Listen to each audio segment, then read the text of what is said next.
Hi, welcome to Blockchain Life in 5 Minutes.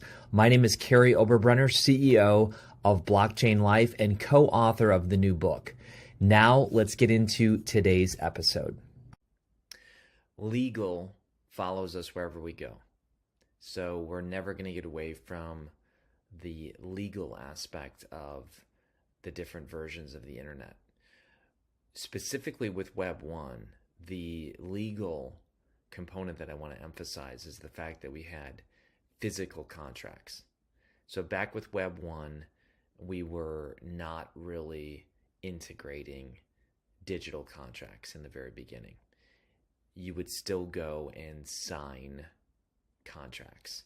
In fact, wet signatures or physically signing your name on contracts were the norm. It was expected. It was law.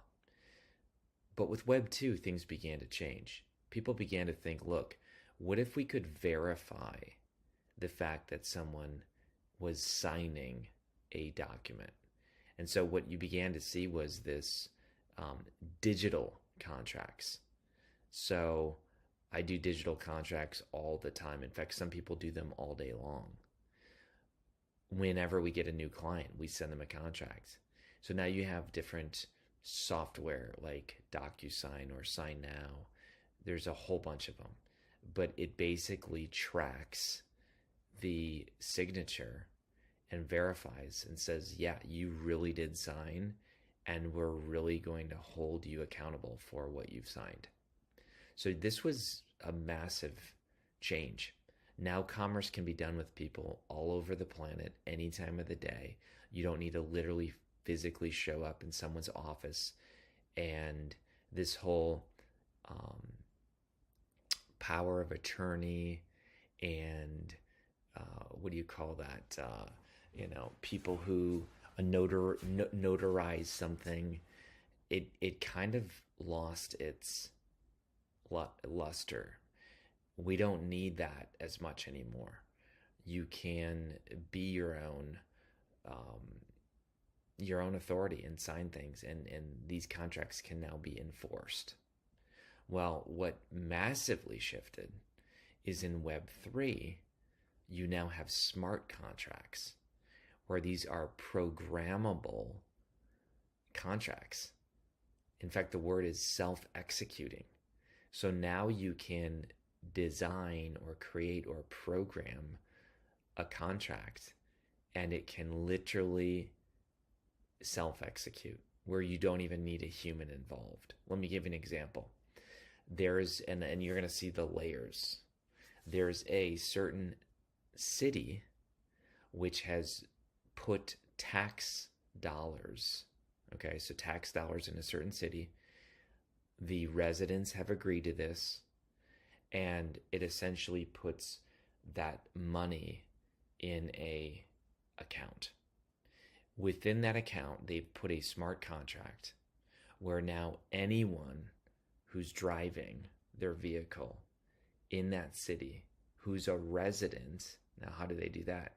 They can track it to your account, right? Now, when you're driving your physical car in that city, if you run over a pothole, you can press a button on the app while you're driving, or your passenger can, or you can do your touch screen. And as a result, it identifies that there's a pothole there.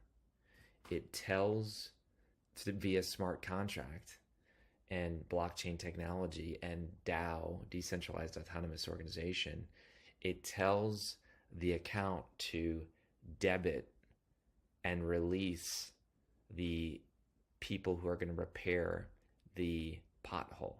Like, all of that happened because of Web3 technology, because of the smart contract that is part of that agreement.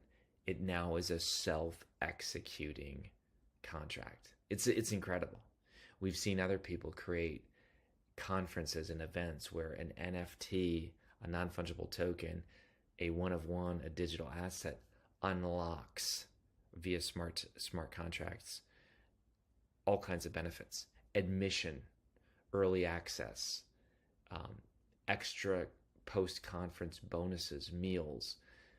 It's truly mind-blowing what's possible now because of the legal component of smart contracts.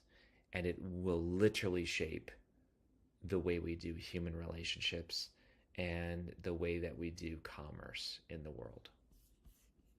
I hope you enjoyed today's episode of The Blockchain Life in 5 minutes. If you would like, secure your copy of the book, available wherever books are sold. In addition to that, check out the VIP launch team. It's absolutely free and includes all kinds of awesome bonuses related to blockchain.